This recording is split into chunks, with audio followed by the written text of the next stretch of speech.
Alright, welcome to my video on similarity in the real world, and we're going to go over shadow problems. So this page is going to go into your notebook, so follow along with me, take down the notes, and then go ahead and glue this into your notebook. So starting at the beginning, using shadows is a quick way to estimate the height of trees, flagpoles, buildings, and other tall objects.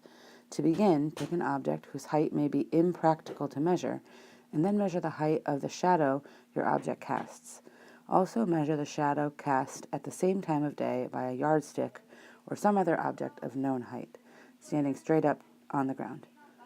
Since you know the lengths of the two shadows and the length of the yardstick, you can use the fact that the sun's rays are approximately parallel to set up a proportion with similar triangles.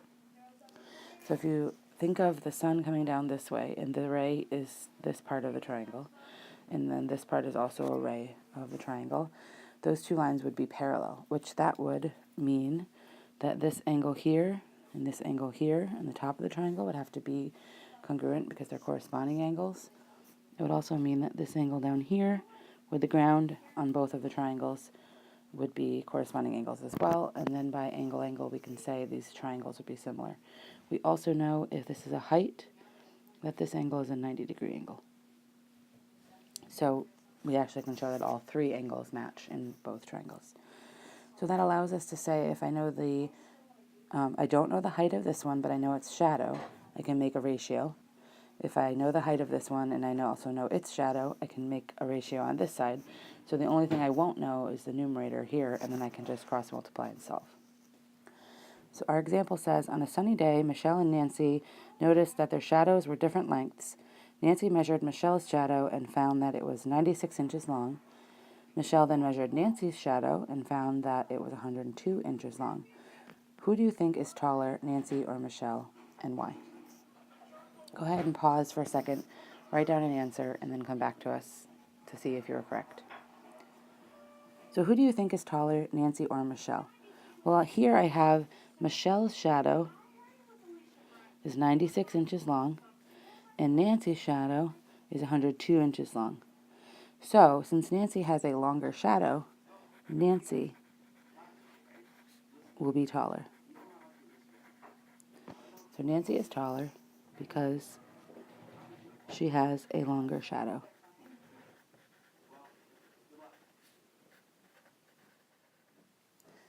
Okay, so next, draw a picture and label it with the information that you know. So I'm going to draw two triangles, one for Michelle and one for Nancy. It doesn't matter that they don't really look like they match, because it's just a sketch.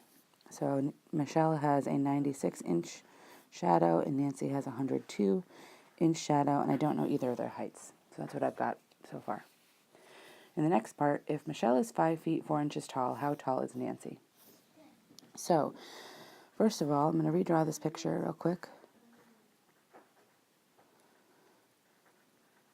because I'm getting more information and I want to be able to fill it into this diagram.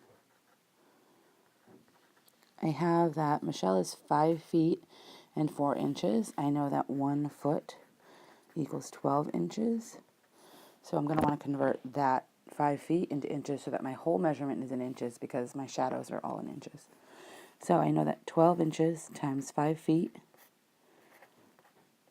is 60 inches, plus 4 will be 64 inches. And so that's how tall Michelle is.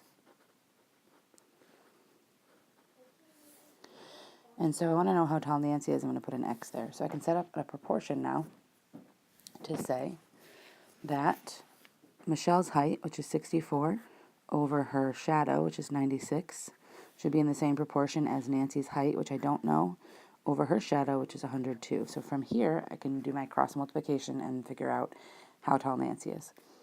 So I'm going to multiply 96 times x and get 96x.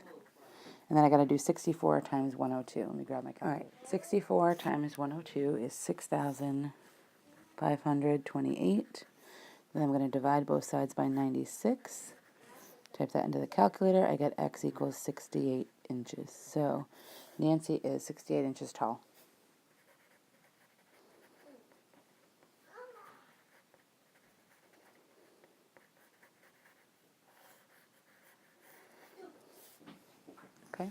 Now for the last part, now they're going to swap it on us. They're going to tell me Nancy is 5 feet 4 inches tall, and now how tall is Michelle? So we're going to put the 64 inches here instead and see what happens to the height when we solve.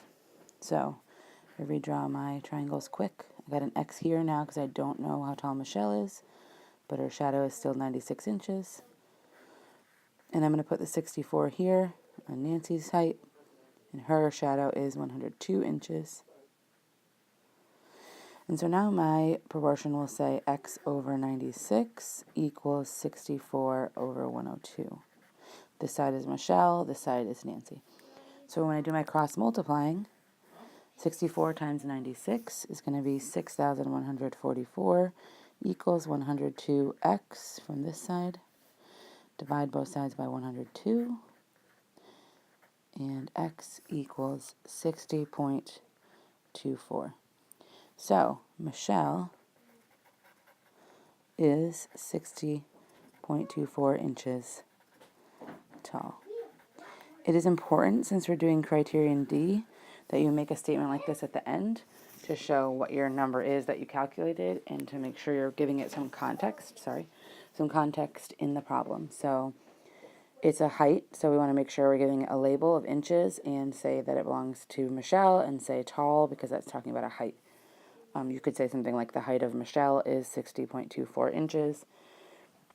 If you want to use a safe decimal to round to, 2 decimal places is a safe number unless I give you directions otherwise at the top of the paper.